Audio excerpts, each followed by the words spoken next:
L'homme ne vivra pas de pain seulement, mais de toute parole qui sort de la bouche de Dieu.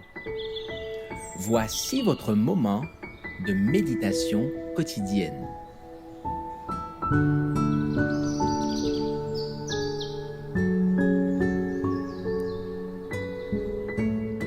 Avec Dieu, chaque jour.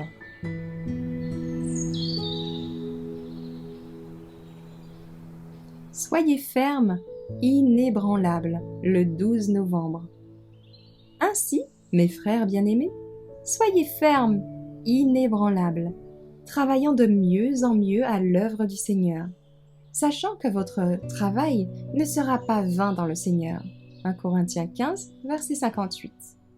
Ceux qui se dressent pour défendre l'honneur de Dieu et pour maintenir à tout prix la pureté de la vérité subiront de multiples épreuves comme le Sauveur en subit dans le désert de la tentation.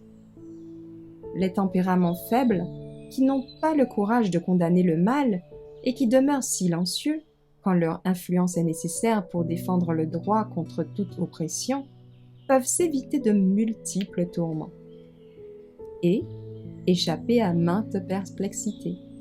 Mais ils perdent une très riche récompense, et peut-être même leurs propres âmes.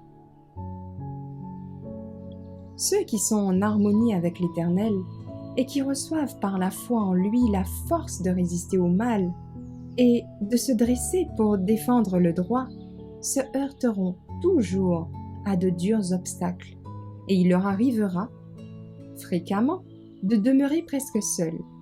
Mais que de précieuses victoires ne remporteront-ils pas s'ils se confient en Dieu? Sa grâce sera leur force. Leur sens moral s'aiguisera, s'éclaircira, s'affinera. Leurs forces morales seront dignes de résister aux influences néfastes.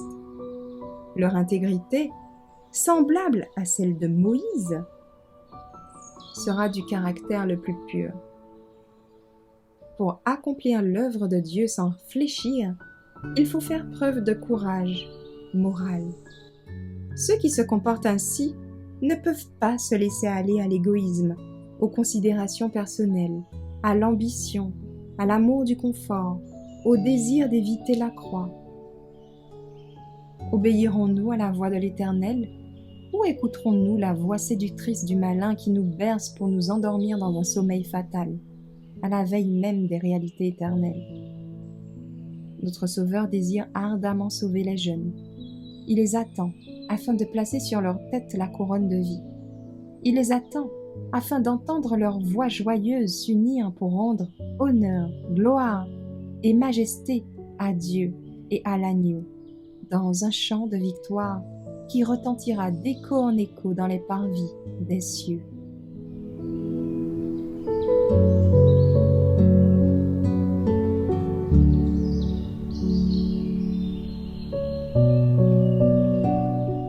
Merci d'avoir écouté cette présentation.